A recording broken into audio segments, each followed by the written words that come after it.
So now what has stated you, like you can create your Azure account with the help of a .edu as an mail ID. That is the reason we are getting failed to register to Azure. Okay, we have to put up a mail to the Microsoft Azure support team stating that we are students and we need an support and our institute is so and so. You can write up a mail and they will respond to that, and accordingly your account can be activated. Okay, because I registered as an NIT student, so that is the reason I got this. Okay, apart from that you can also put up a mail and you can get the account. Apart from this cloud of Azure, you can also go with GCP. I think GCP is known to you, like Google Cloud Platform.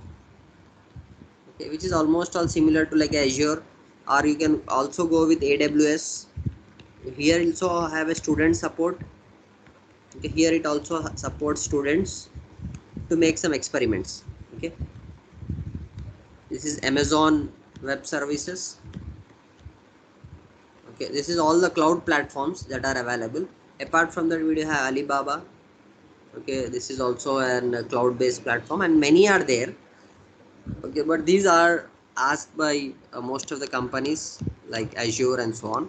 Okay, so here what you just register, you try to register in any one among them. Okay, either GCP or AWS or Azure, and once you have account, then the process is very similar, like you can able to create your web application there. Okay, means it will provide you an space as well as a computation power to do the task. Means you can host your web app here and that can be viewed to the outside world. Okay, that outsiders can able to view this. So here the main logic is how to create the web application. The dynamic application is a challenging issue. That's the reason we have to first learn the JSP, then we will go for how to host it. Okay, initially what we'll try to do, we'll try to develop the application in localhost, means in my own machine. Then later I'm going to transfer these files to the cloud, to any one of the platform that we have just told you, Azure, or it can be our GCP or anything. Okay, so here the main important is how to develop these applications is important.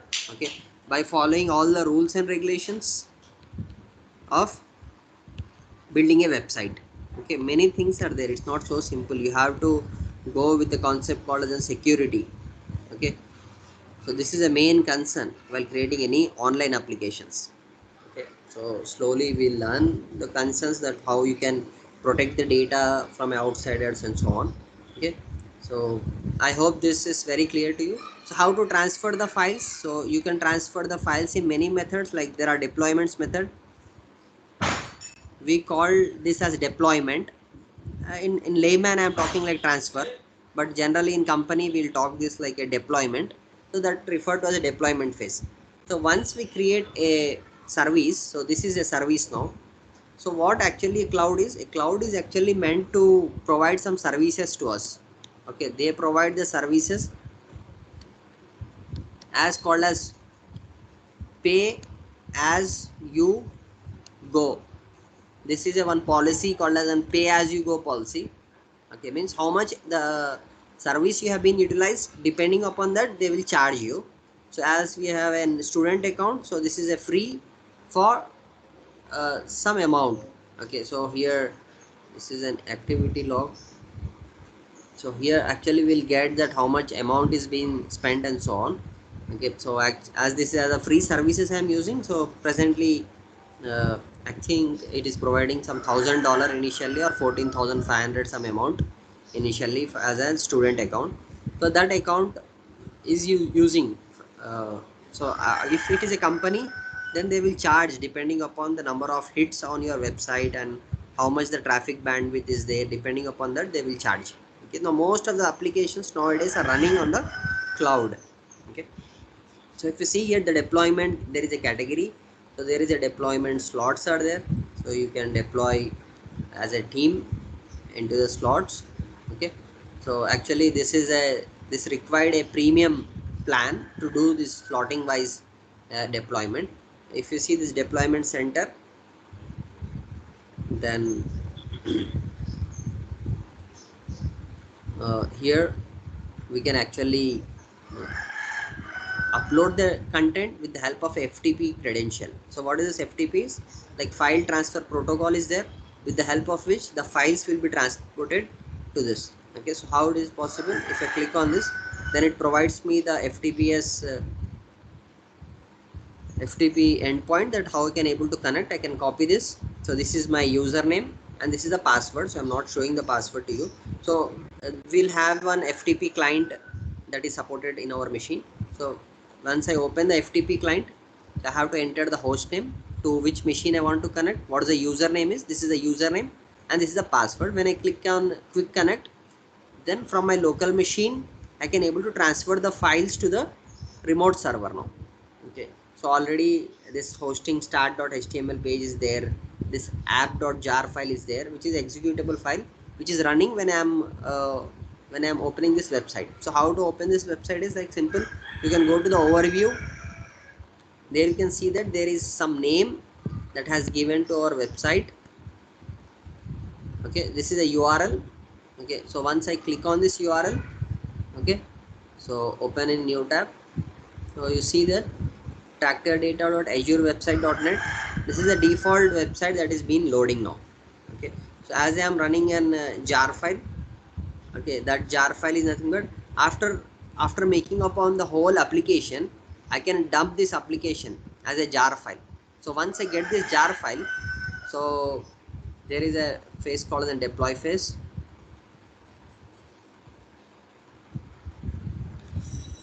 Okay, so it will deploy and it will create a jar file. So simply that jar file I will transfer that to my cloud. So what will happen? So this application will be now executed, okay, upon your cloud. So it's very simple. This is all about, once we create a perfect application, then we need to think about how to host those applications. Okay, so till this point I think everything is very clear to you. Now we'll come back to once it is done. So once the compilation is done, then we'll get an jar file. So that jar file I can transfer that to the server with the help of what? A FTP client. Okay, so this is all about the cloud. How does a cloud we manage? Okay, this is an deployment center classical way. We are doing in actually in a classical way is also there, that we can go with an continuous deployment. Like we can upload our files to a Git or any repository, and we have Azure repos or Git repos or Bitbucket.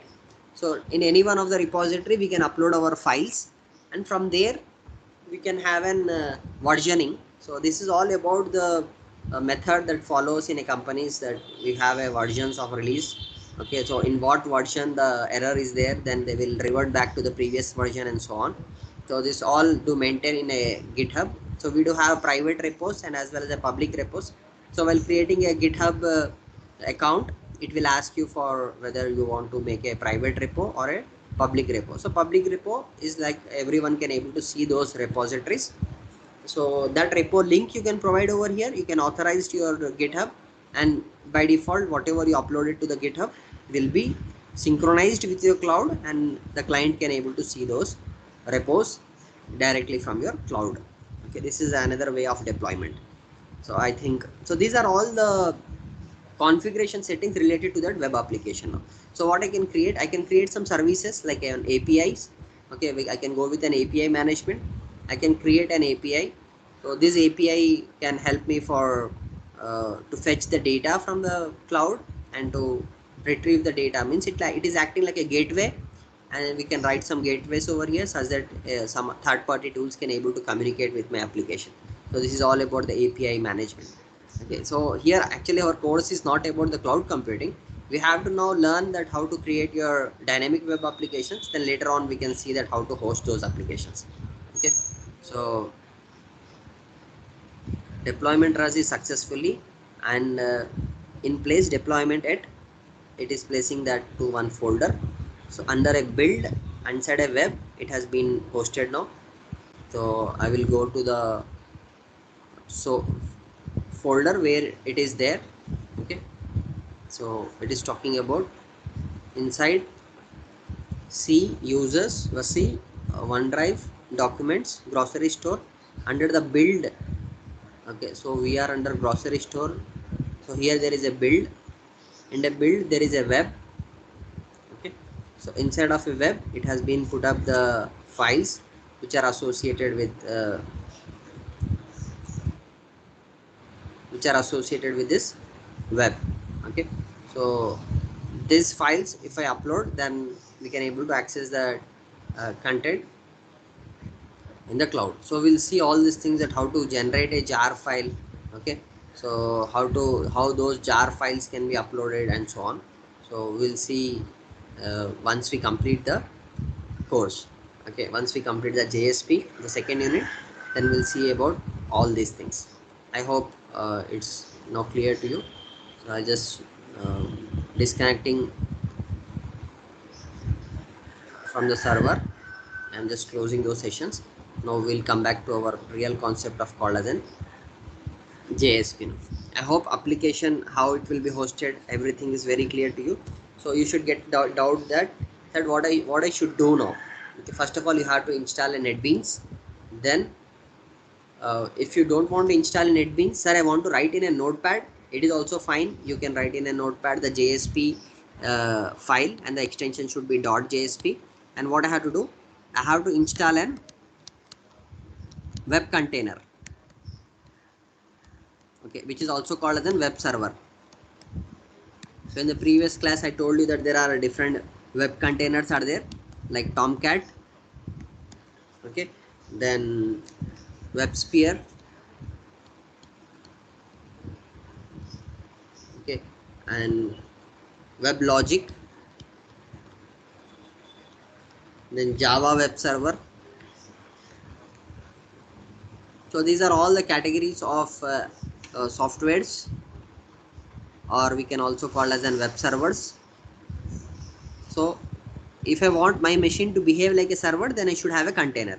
To make your machine as a container, then you have to install any one of these application. Then your machine will be acting like a server now. Okay, so by default the NetBeans is coming with an container, that is a glassfish container. So here you can also have a glassfish. Okay, glassfish server that we can install, and we can put up these files into the server, and we can request to that server to execute it. Okay, in the previous class I told you in detail about how the JSP engine will execute and how it will convert those files into servlets, and how the servlets will get executed. We have seen in detail about the servlet lifecycle and so on. Okay, now I think you can Google more about this. In the examination we can able to ask you a question like, what is the difference between Tomcat, WebSphere, WebLogic and Java web server. So you should have to differentiate about the functionality about these things. Okay, so you have to make some work over here. Okay, so how JSP works now? How JSP works? Now, can anyone tell me how JSP do work? It converts files into servlets. Yeah. So what exactly happen when a client sends a request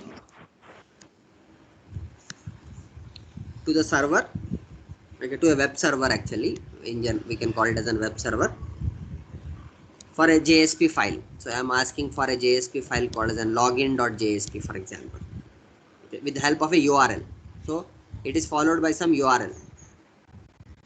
Okay, so we are requesting one file. This is a client.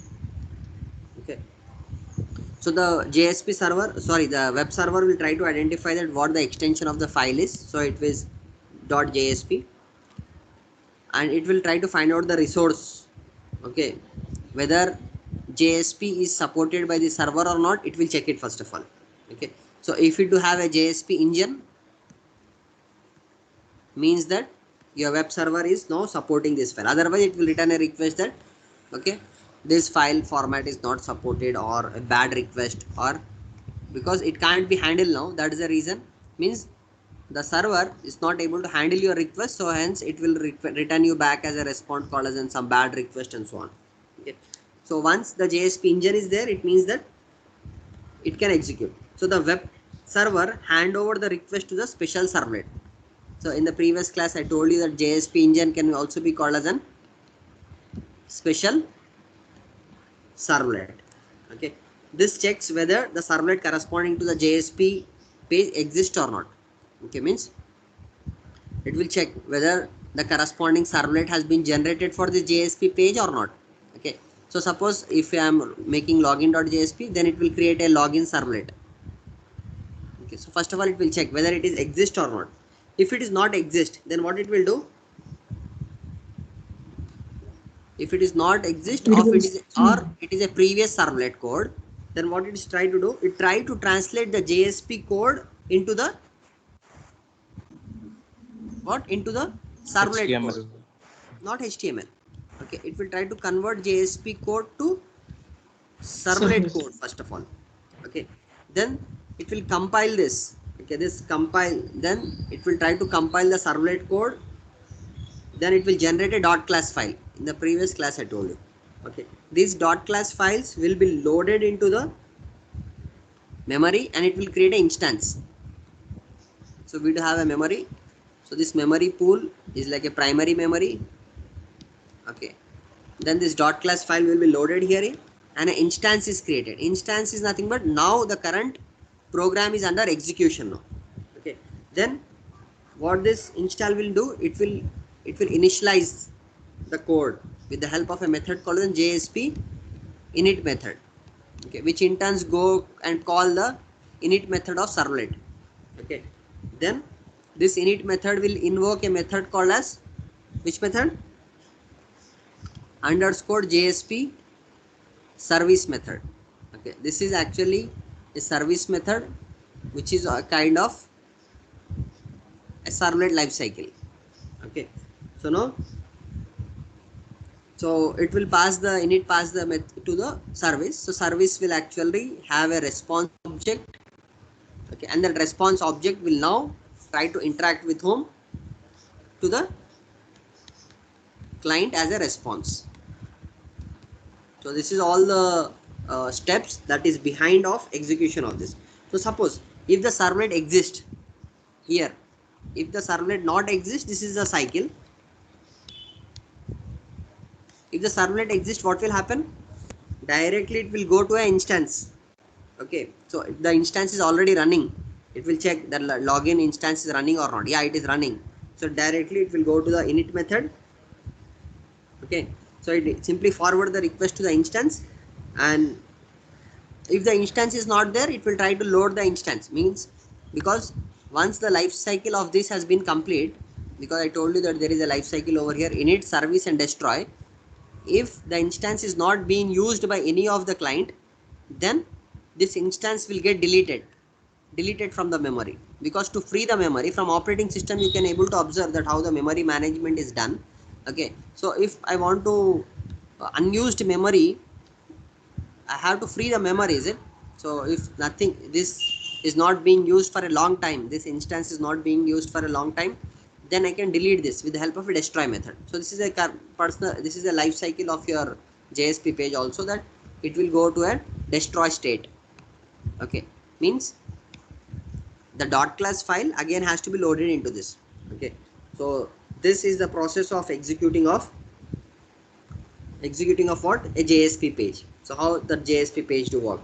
Okay, so internally what will happen? Everything is getting converted again to a servlet now.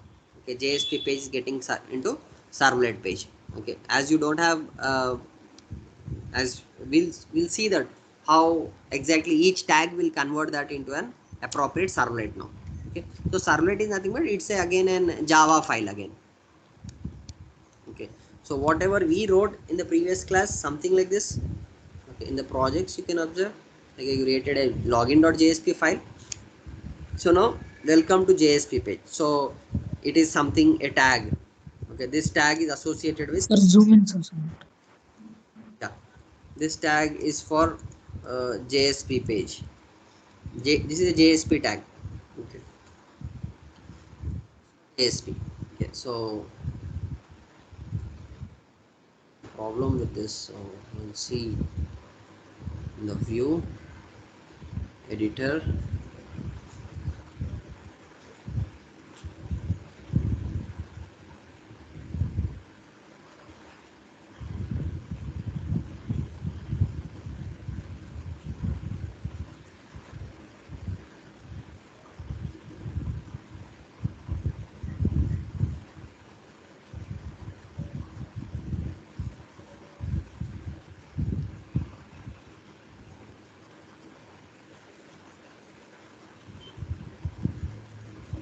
Actually there should be an I should improve the size of this, because every time when I'm using magnifier,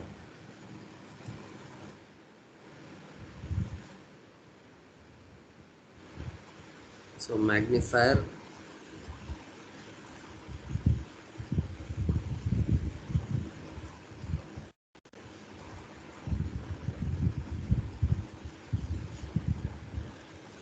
so here you can observe that this tag is associated with an JSP. Okay, so when it is been executing, then it kind to convert this particular tag into an servlet. Okay, now we learn all these tags. Okay, right. Coming to the theoretical concept.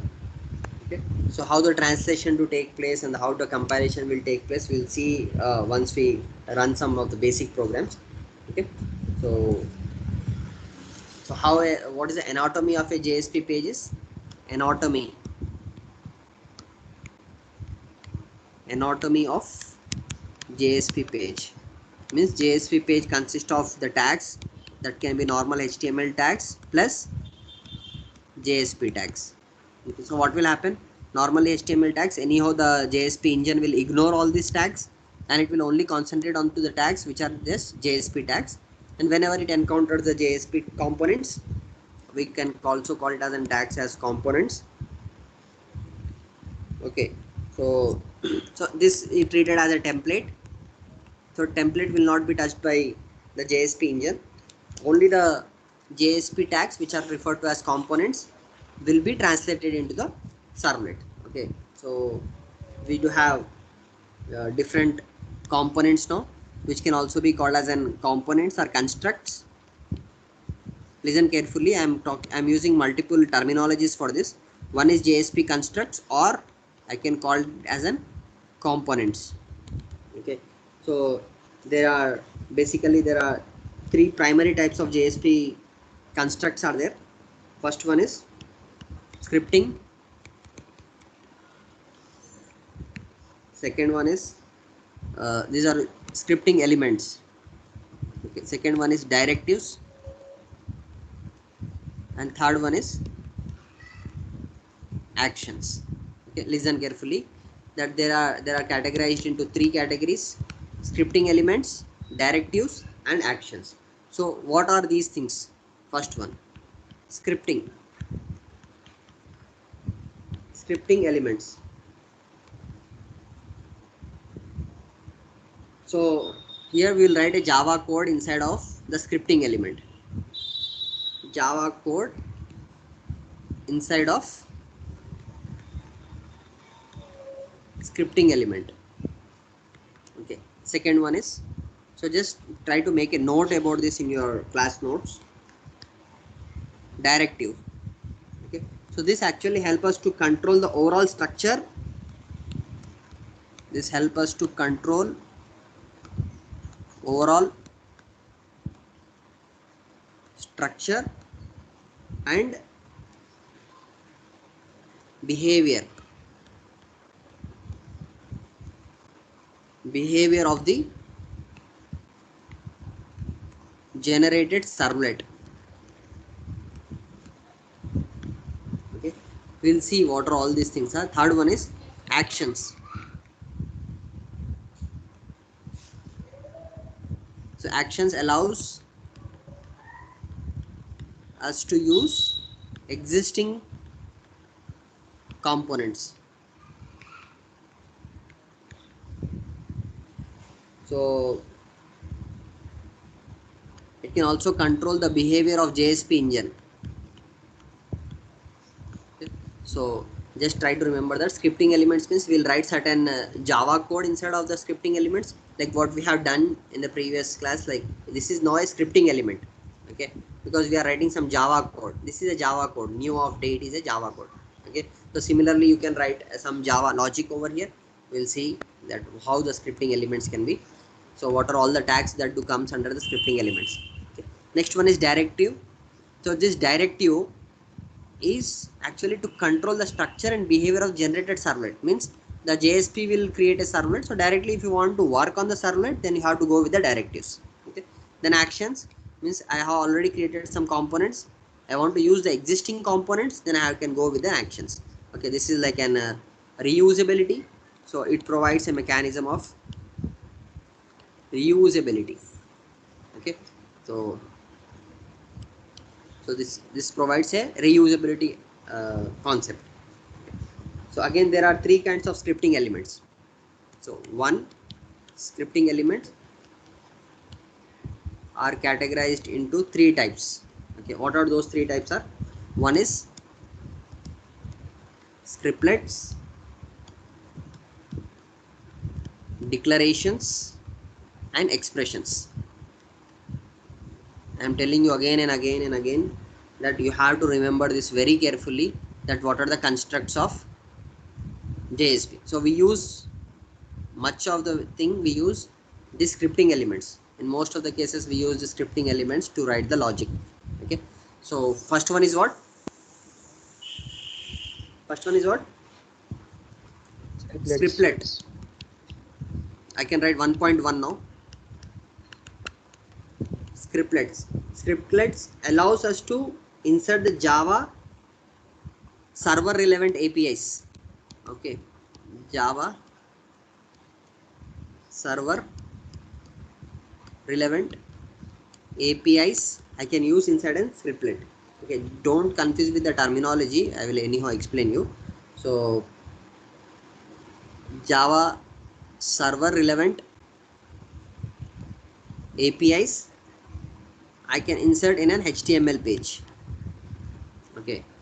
Insert in HTML page. So we have to actually write it in a correct syntax. So how a scriptlet do look like, okay. So scriptlet generally preceded with a symbol called as a percentile with a greater less than symbol, percentile, followed by the scriptlets and closing of this, okay. This symbol is used for what? For scriptlet. Please remember this. This symbol is for scriptlet. To insert some Java code, we'll make use of this, okay. Second one, 1.2. Now with the help of this we'll write some programs now. You try to check, okay. So second one is, what is the second one? Declarations. Directive. Declarations. Declaration. Now declarations are helpful for us to declare some variables. I want to declare some variables and methods. I have to go with the declaration. So how the declaration syntax is? This is like this, percentile, a not symbol. After percentile there is a not symbol, and we can declare some variables like int a equal to 10. Means now I created a variable in Java. Remember this is a Java, so this is not a JavaScript. Again and again I'm telling you, so this is a Java code, so we can write it. So I want to create a variable, then I have to use a not symbol, okay. Then the same thing, closing is same, okay. This is for what? Declaration. And the last one is expressions, okay. So expression are used to print the values of a Java expression. Means to print some values we can use expressions, okay. So how the, what is the syntax of this is percentile equal to and followed by the output statements, or I can also call it as an expressions, okay. Percentile close. So if you observe in the previous program, that what we have written now, what is this? Is it a scriptlet or declaration or expression? Expressions. Expression. It is Expression. an expression. Expression. Yeah, really good. That is an expression. So now, if we learn what we call as, if we learn these three constructs, first one is scripting elements, directives and actions, that is the end of our JSP. Okay, so we will just see how these tags can be. So we will begin with some basic components. So like how to create your web pages with the help of these JSP constructs. Okay, so we'll begin with some logic now. Okay, so we'll start with scriptlets only. Okay, the above three scriptlets we will check now, that how we can use this above three scriptlets. Okay, so we'll write a small program that you can able to understand now, that how the scriptlets to behave.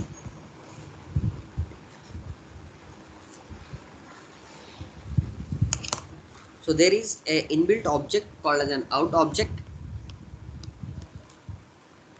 that is responsible for printing the output on JSP page. Okay, and there are some inbuilt objects called as an response object and request object. Okay, this response and request objects are inbuilt. Okay, so we'll see that what are those inbuilt objects are and how to do these things. Okay, let me write a small piece of code, because this is a login page. Now I am removing the expressions. Okay, now what I am trying to do is I'm trying to create a form. Okay, whose method is post action equal to, I'm writing the same page login.jsp, means whenever I click on the button, so it will perform this action. Okay, so earlier we were not writing any action now, because those were at the client side only. So now when a user requests to a page, then if you click on a button called a submit button, then this logic will get executed. Okay, so here input type equal to text, name equal to uname. I am typing this as a uname, so I am writing a basic as a required.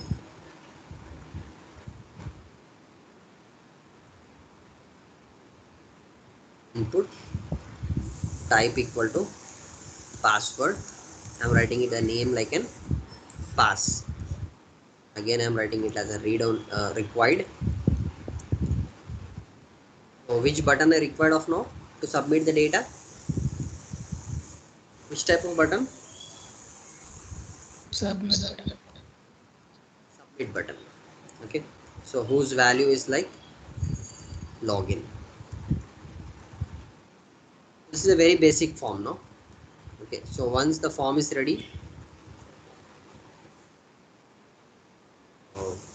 what I can do is, now I can write a logic here. Okay, with the help of a scriptlet. So now the scriptlet actually begin with the symbols. So instead of this I will write the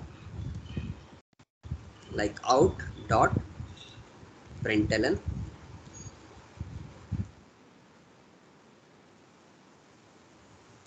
welcome to JSP. Okay, so now see this, I'm just using the object name called as an out. Okay, and this out is an object corresponding to the output stream. Okay, means it will print the data as a part of HTML. So immediate over here after the form, it will print as welcome to JSP. Okay, so what I want to do actually, I want to get this username and password. Now I want to verify whether the username password is valid username password or not. Then I have to do certain processing on this. Okay, like I have to get the data as it. I have to get the data from where? From the user request. Are you getting my words? Yes, sir. So from where I should get the data? From a request object I have to get the data, is it? So this code now will run at the server end. This code now it runs at the server end. So that is the reason I have to go with the request dot parameter. Okay. So returns the value of a request parameter as a string or null. If the parameter does not exist, means the parameters whatever you are been sending to the server is being stored in a parameter. Okay, so I will get this parameter. What is this parameter is? The value of this parameter is uname. Okay, so initially I will store that into a string called as an uname equal to. Okay, so now string s is capital because that is an class. Okay, so I am storing one uname. Now let us first of all let us print something like this: control x, control v, welcome to user plus uname. I'm just only trying to print this. So now what should happen? First of all, this form should execute and it should submit it, and it has to print as welcome to an user, and it has to print something like this. Okay, sir, I want to print this under h1. So just precede this with h1, this content. Okay, means whatever the value is being printed now inside of this will be under now h1. Okay, so just run this code, right click, run the file.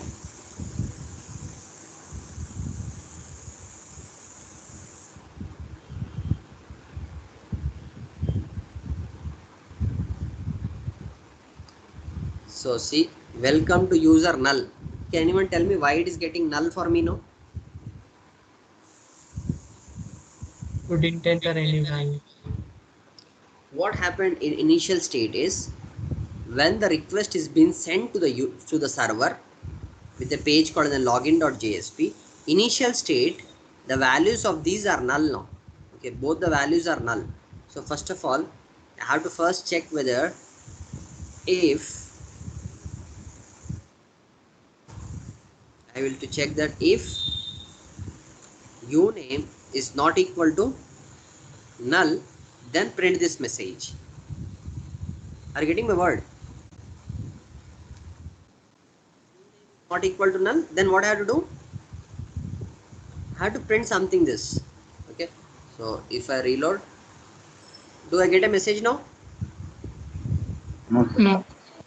Okay, now I'll write like waseem, password is something. Okay, now I know that I have given the first field for username, second field for what? Password. Whether a opposite person, those who are visiting very first for my website, can they able to know this? What are these things are? They'll enter password here, they will No. enter username here. So this is a poor design. Okay, then I have to go for all the CSS. I have to go for the colorings, making that into a table and so on. I have to do that. Okay, I clicked on login now. Immediately what happened? This page has been sent to the server. Then with the parameters called as what? With the parameter uname, and the password has been sent as a post method. So all these things will be getting stored under a parameter. Okay, so to get the parameters I have to pass something like this. Okay, so sir, how can I see that whether how the parameters are being passed? If I write which method? Get. Get method, Get. then you can try to observe. So let us change some design here. So before this I will give username, or I'll give enter username, enter password. After this field I will write br to break it. Okay, so this just let me to have a bit good design, but here you can write a table and you can write up in a table. Okay, so that is all about the design, that how your front end should look like. Okay, so I'm not concerned about this of front end, but in your assignment I will check how best you are going to design your front end. Okay, so this logic is about the front end now. Okay, so now I want to uh, check both the username and password in the URL field, then I change it to get method, and simply I have to, yeah, this is executing in Internet Explorer in a separate browser. So here if you see that username password, again the design is poor. Okay, still I can log in, and you can see that in the URL bar, can you observe the URL bar? Can you observe how parameters are being passed now?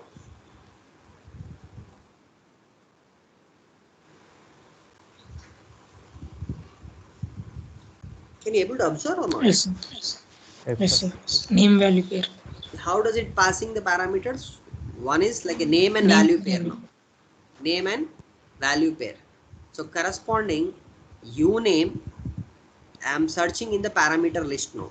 That is the reason that in the get parameter I am searching for the uname, which is very similar to like the username over here. Suppose sir I want to get the password, what I should do now? Pass. Get parameter. Password equal to, sir I only write P here, will it accept? Yes. It's just a parameter, this is just a variable here, what we are creating.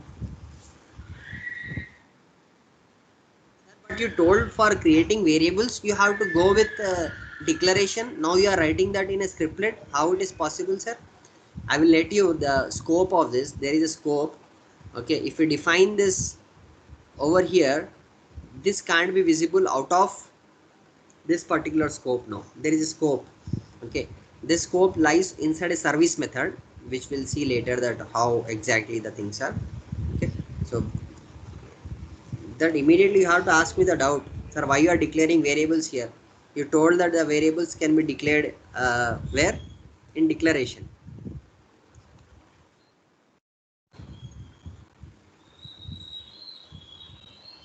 Get parameter.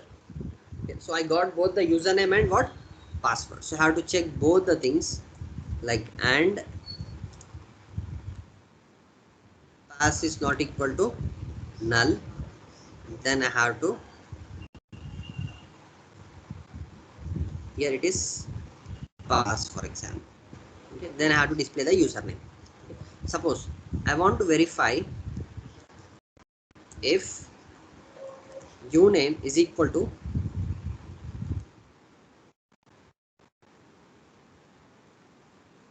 admin, and can I compare strings like this in Java?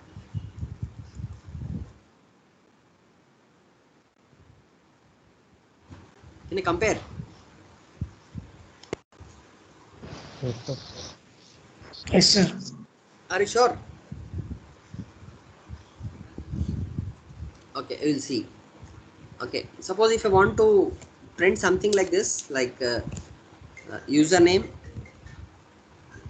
I want to see that if username is admin and password is admin, then I have to go to the home page now. Okay, so we can write a logic to response the output to another page. Okay, we can make a response to redirect to another page. So for that we'd have a methods like response method, sorry, response class. So response class object we can use to redirect it. So that we'll see that how to do that. But basically what, every user should not has to have username called admin. What I should do actually, this has to be compared with the database actually. Okay, that what username has been entered, what password has been entered, then I have to write a method. Okay, I have to write a method called as what? Validate. Okay, which will return a boolean value, which will accept the things called as an uname comma password, and it has to try to what, it has to validate me. Okay, now if you see the logic that what it need to validate now, so here it is trying to make a regular expression factory, or surround that with an this thing, or means it is providing me some intelligence that what it can do now. Okay, so actually in normal way it will actually try to create a method called a validate with a string and string. Okay, so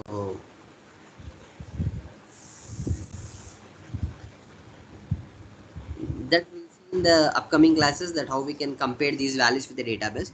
Now for a single instance, what I can do is, now I can try to compare that with a static values called as an admin and admin. Okay,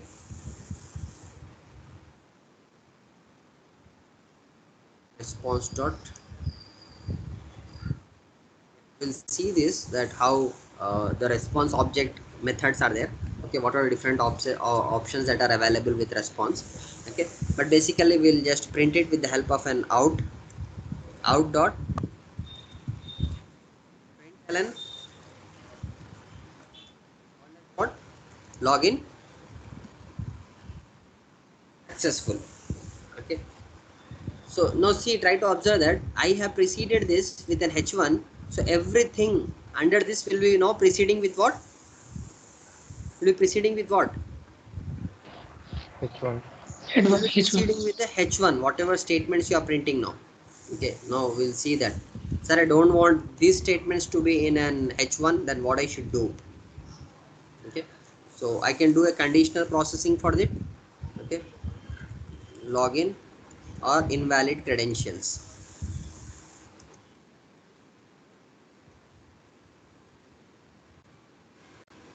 invalid credentials. Okay, so saving this file.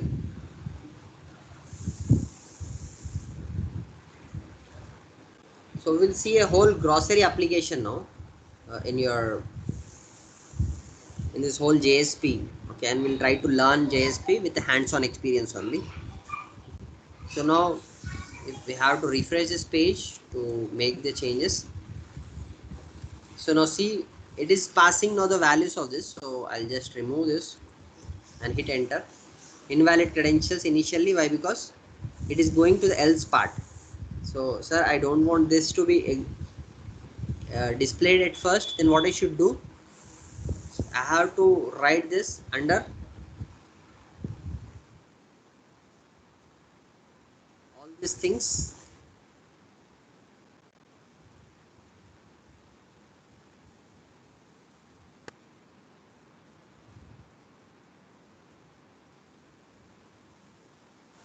Okay, source format.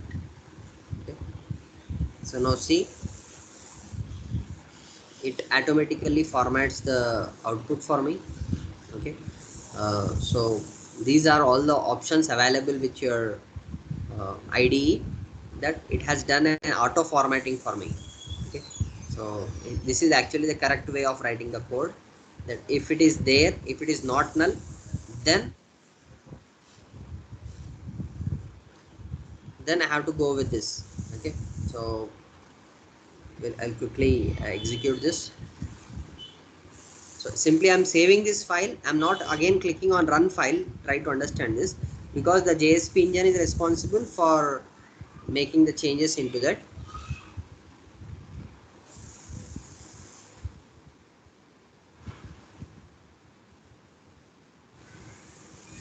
Yeah, there is some problem.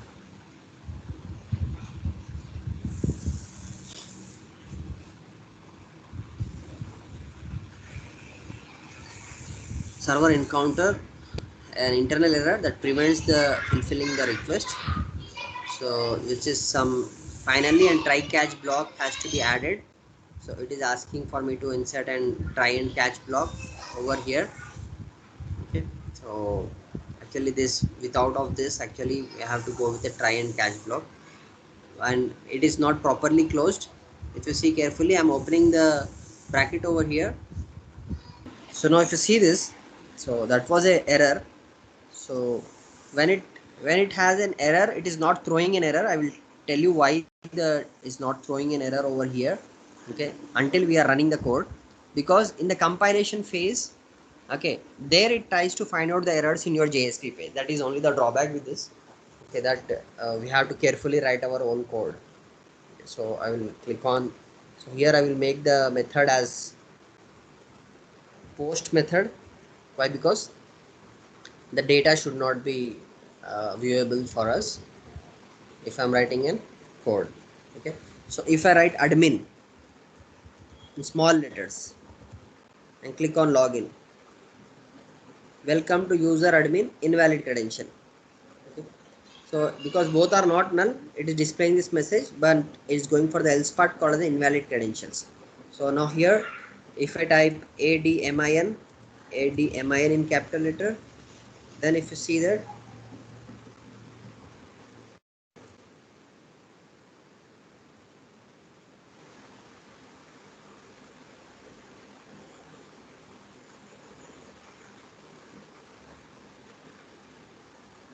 so check what is happening. You try to write down this code and see at what time it will be printing you as like a login successful, and just you let me know.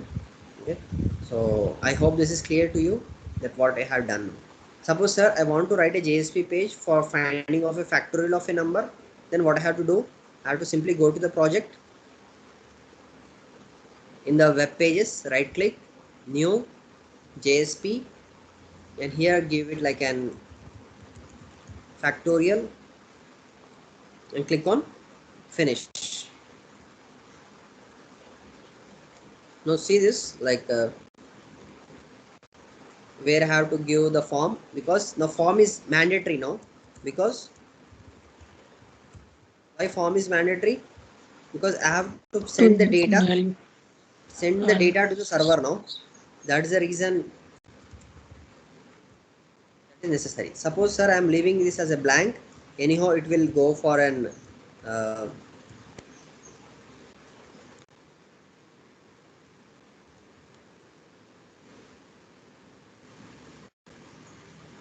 if I leave blank the action, it will go for the current page only anyhow. Okay, so now here see that I want to take an input called as an type text. Okay, and the name is like fact, and this is required field. Okay, I'm writing one input type. So user should know what we are doing now. So enter a number. Okay, type equal to submit. Okay, value equal to find factorial. It's simple. We have created a form which is accepting some details like the number. Okay, like his write one number, and we are just trying to find out the factorial for this. So now let me write a method now. So how to write a method? We can use a declaration. So how the declaration can be? This can be with a not symbol, and I will write a int, a method called then find factorial, which will take an integer number. Okay, then return some num. Here actually first of all we have to close this. So this is no okay. So and I can start writing the logic inside of this finding a factorial number. So what is the logic is, while n is greater than 0, what I have to do, return, I have to create a variable called as an int num equal to 1. So what I have to do now, num is equal to num into n. Okay,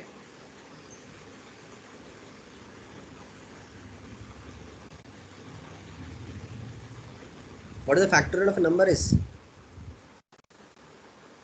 5 factorial. 5 into 120. yeah, 120 is a number. What is the logic is, 5 I have into to go on 7 to 3. repeating it number until star the number become number become 0 or 1.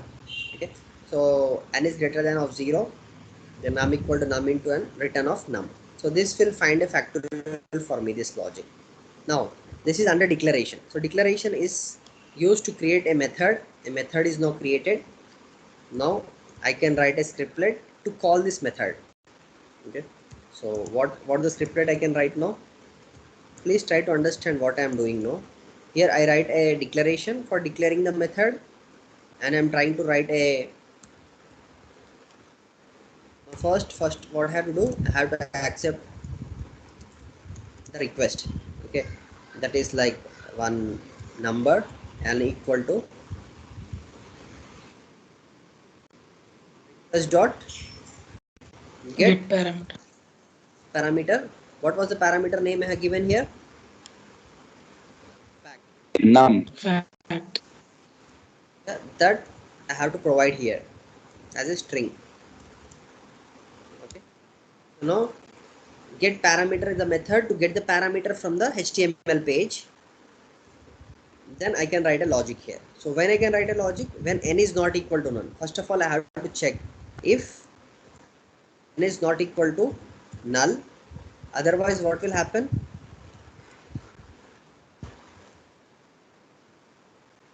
This will not perform, is it? So I can write out dot println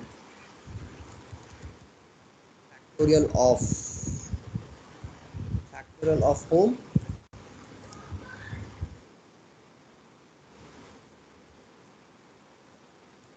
Factorial of plus n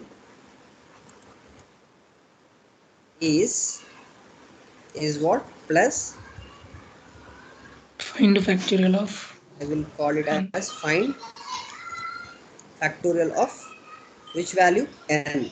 Now if you see that, it will raise an exception. Why? Because incompatible type. N is of what type? Integer type. N is of integer type, but here n is of integer It is type, but I am converted passing as a string. So what I strings. have to do now? I have to convert this n. Parse I have to convert this n to what? integer. Yeah, others are listening or what? Parse and use Yes, sir. parsing. What I have to do in Java? You know how to do the integer parsing. Parsing Integer of an Yes, type sir. integer. Yeah. So I have to create a integer type variable pass. like int n1 N1 equal to integer dot parse. integer dot parseint Parsing of of n. n. Okay. So the variable is now stored under n1. So this n1 can able to print out the n1 can take an integer and it will find the factorial, it will return and it will display the value, something like this. Is it clear to you? Shall I run this program? Simple right click and run the file. Okay. Now see that it is now under execution. So enter 5, find factorial. Factorial of 5 is 120. So factorial of 13 is printing. Factorial of 120 is 0.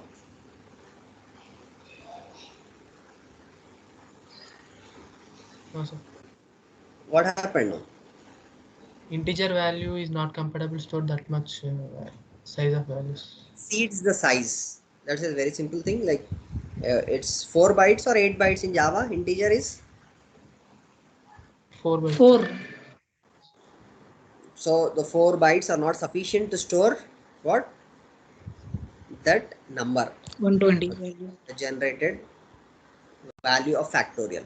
I hope this is clear to everyone, that how the values can be accepted with the help of get parameter, and what are declarations and what are scriptlets are.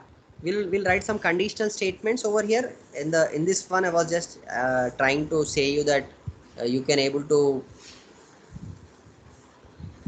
in the login.jsp I was just stating you that everything is being printed in h1. but I don't want this to be print under HPAC, then we can write some conditional processing for that. So we'll see in the next class that how to do a conditional processing with the help of a scriptlet and so on. Okay, I think this class is you can able to understand what we have learned now is we have seen the very basic concepts of JSP. That we have seen the scriptlets. In the scriptlets, the two scriptlets we have seen. One is declaration, another one is scriptlet, and the last one is what? Expression. Expressions actually are used to print the values. Okay, is it clear to you? So what are expressions are? Suppose if you want to print the factorial anywhere over here in the web page, okay, if you want to print anywhere in the web page, then simply you can call this like this, percentile equal to,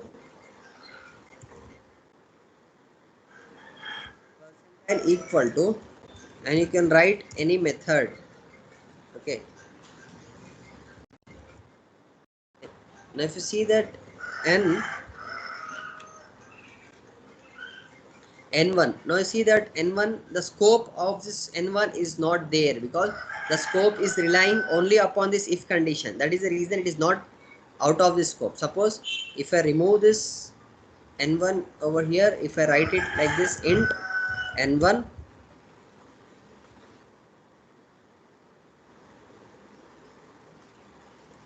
n1 has been not initialized. Suppose n1 is equal to 0, then I have to check the condition for 0 also.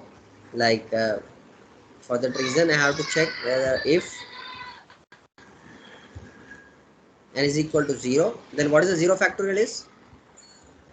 1. 1. Return 1. Okay, so these conditions we have to state. Okay, means by default it will go for a 0, then it will print something like this. Okay, so just run the file.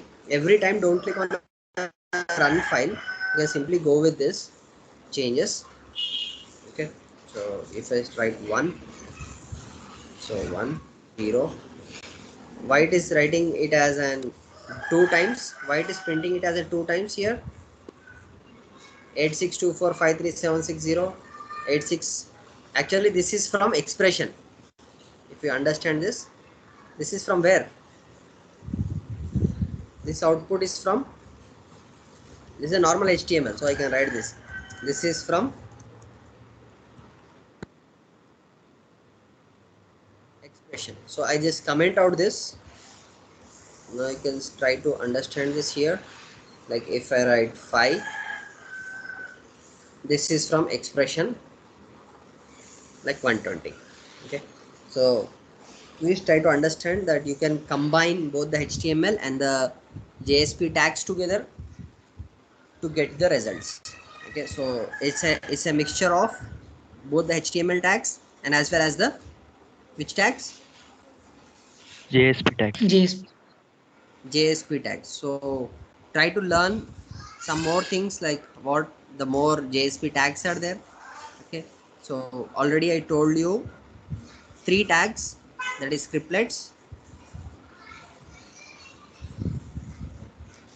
and what? Scriptlet, expressions and declaration. Okay, so this is the